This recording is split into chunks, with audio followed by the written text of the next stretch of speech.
Hello everybody, welcome back to iPoseidon Craft. I know it's been a while since I put a video out, but I've just been busy with life and work. I'm back though, and I'm here to show you guys a couple of the roads that we've made. This one right here that I'm standing on is the newest one. It's a dirt road mixed with cobblestone and mossy cobblestone. It was kind of a team effort to make this one. It took a very long time, just making sure that there's dirt all the way across it, and that we had to make bridges, land bridges, stone bridges. Then we had to go get all of the vines to make the mossy cobblestone. But after a lot of hard work, we finally finished it up, and I gotta tell you, I really like the outcome of it.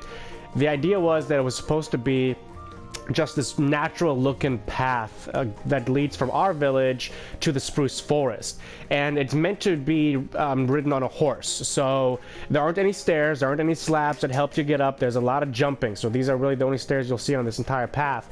Everything else you'll have to jump up on. It took about 3 minutes to get from here all the way across by foot. It's a lot faster by horse, so let's go grab a horse and test it out. Okay, I got me a horse, a nice fast horse, one of my favorite horses to use. One quick note, this road starts at X coordinate 755, and it goes down the Z coordinate 300 all the way down.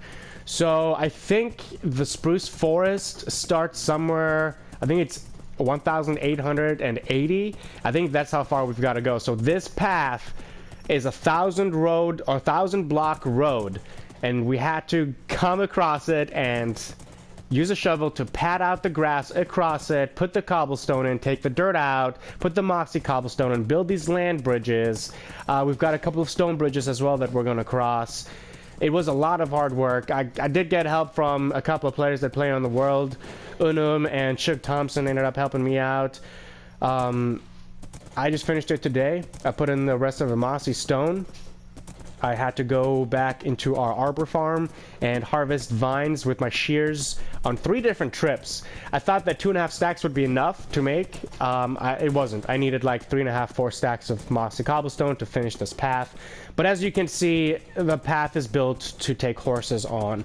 Horses have no problem going up and down the 1-block heights, while players would need staircases or some kind of slab to make that simple adjustment. This is the road all the way through. It's just dirt, mossy cobblestone, and cobblestone. You'll have these you'll have a torch lamp, I guess you could say, on each side, just to light up the area and make sure that mobs don't spawn on here too much or around the path too much, make it somewhat easy to ride. But that's pretty much it. You can see the safe house up in the distance on the top, that little square, glass square, that's the safe house. We're almost there, and I believe, so right now we are over 1,000 blocks officially for this path. And we're about to come up to 1,100. 1,100, and we can say that the path stops right here. So the X coordinate, 1,886 is where the path stops. It started at 755. Wow, that's a long path. Okay, so we made it. We got all the way from Luxterra to the Spruce safe house. Eventually there will be a village built up here, a very small village. I clear-cut certain areas far away from the Spruce safe house, just for wood and bushes. And I also try to get my dogs from here. I could breed them. I could breed my wolf at the village, but I like it more just to go find them in the wilderness. And yeah, this is it. I built the safe house with the glass because I liked the view a lot and I thought it was pretty. And there's a village across over there, so the glass just made a bunch of sense to me. Up here you've got a semi-battle tower, so when the mobs do show up at night you can fight them off with a bow and arrow from up here. It's not much, it's a pretty simple safe house. Okay everybody, so we made it across the path on horse, and it really didn't seem that bad because horses are fast. But let's now try it by foot and see how long it takes us to get across. Remember, this path is 1,120 blocks about long. So I won't make you watch me go through it on normal speed. I'll fast forward through it because I'm pretty sure it's going to take minutes to get through this. But I need to know. I need to know how long it takes to walk this path. So here we go.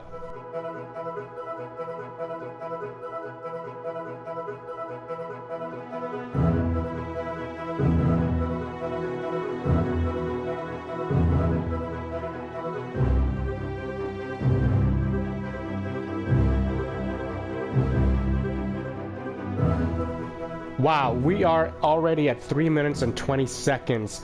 That is a long time. It takes 3.5 minutes to get all the way back to the village. That's incredible. I love this road so much. I don't know why, but I'm so glad that we did this. This is just incredible. Thanks for bearing with me and watching through that. It's probably boring to just kind of think about, well, it's just a road, but it was a lot of fun to build, to be honest with you. Plus, it was kind of a team effort, so it was a lot of fun just to play with a couple of my friends, you know, do some catching up and having fun playing Minecraft. I do want to show you guys one other thing, so let's go over across to the other side of the village. Technically, this road starts inside the village. It's between our farm, a large farm, and our large stables here, but the village, or the road, is just made up out of granite, andesite, diorite, one of those, the red one of those minerals. A bunch of polished stuff and then some raw ones. I like them. I like the mixture of them. You see that a lot on YouTube. It just gives it some texture and more depth, a little oomph to different things you build. I named it the Birch Brick Road because it's made out of bricks, and it's got these bricks here. I'm calling these bricks. And it's surrounded by birch trees that I had to plant all the way around it. This will take you all the way to Villacosta. I even have a little drop-off chest right here where you can drop things off if you're full or you want to take something that might be in there that's useful to you on your trip over to Villacosta. But yeah, so the idea was just to have a cool little roadway that takes you to the different city from our village. And the birch trees came about afterward because we needed some way to light the place up, and I didn't want to just do the lanterns. I wanted to add a little extra stuff. So we built the lanterns all over around the path as well. Used brick and acacia trapdoors. You'll see that a lot. You'll see a lot of people building with trapdoors, putting them around lamps, putting them in whatever. The ones that have holes in them, like in the natural texture pack, it's the acacia trapdoors like these, and I think the oak ones have holes in them as well. So they make really good lamp blocks because you can still see through them, and it still gives you that effect of, well, the light is shining through. Another thing you might notice is that this side all has brush in it. I went through with bone meal and went ahead and filled it all in.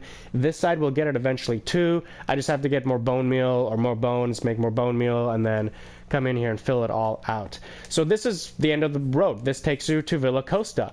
We named it the municipality of Villacosta because technically it's made out of different parts. It's got a little farm over here, a little carrot farm, it's got a safe house over there, and then it's got the actual village of Villacosta. The safe house is for anybody to use. You got a cat in here, you got a bed, you got a crafting table, a chest to use, or toss all your stuff inside of it. We have this bird that I threw in here a long time ago, and because of the way he sits on the glass in the windowsill, the game just took all the colors out of its pixels, so it's all black. Really cool little thing. I just can't ever move it, or else its color will come back. This is the Villacosta village. Over here we have a battle tower. You gotta have a battle tower everywhere you go. I learned that because this village I forget that I have the curse of the pillagers on me sometimes, and so I just show up to this village and I start a raid. So I decided I needed a battle tower to make it easier to just get rid of all those pillagers, and that's what I did. If you go all the way through in the village, you'll see it's very protected. There's not any grass in here that pillagers can really spawn on.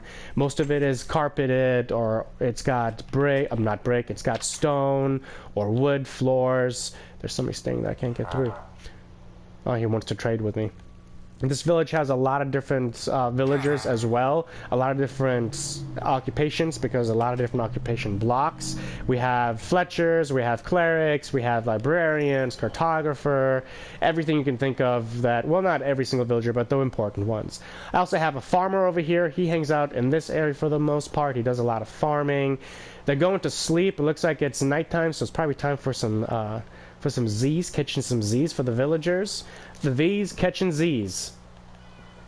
Sorry, that was a bad joke. I know that. I know that was a bad joke. I'm sorry. One last thing about Villacosta. In the back of the safe house are a couple of docks. This dock over here is for traveling. It'll take you wherever you want off the ocean. Lots of boats ready for you. Lots of extra boats inside of the chest. We have a little bridge that connects the main landmass over to this little island piece. At the end of this island is where I like to do my fishing. This is where I come with my fishing rod, my enchanted fishing rod, and I get more enchanted books. I put the stuff I don't need in here so that I can take it back to our village and then disenchant it and get the XP for it. It's a whole operation, guys. I know that you're wondering, why don't you just do this all in your main village? Because this is what's fun to me. I like to be able to travel around and doing different things in different parts of the world. This is why we don't use redstone in a lot of stuff. This is why we like to keep it simple. It just makes things a little bit more fun. At least it does for us. That's very, very our opinion. Thanks everybody for watching my, I guess, roads episode. I know I haven't made any videos in a while. I've been really busy with life and work, but I promise I'll try to get on top of it a little bit more. I've got some ideas. I just gotta make the time for them and, you know, get the motivation to actually do it. I appreciate every single view I get, every single subscriber. I'm grateful for you to have watched me make roads and give you a tour of my roads, but I enjoy building them and I enjoy making the videos. I hope that you guys enjoy it just even a little bit. Thanks again for watching. Stay safe out there, everybody. Goodbye.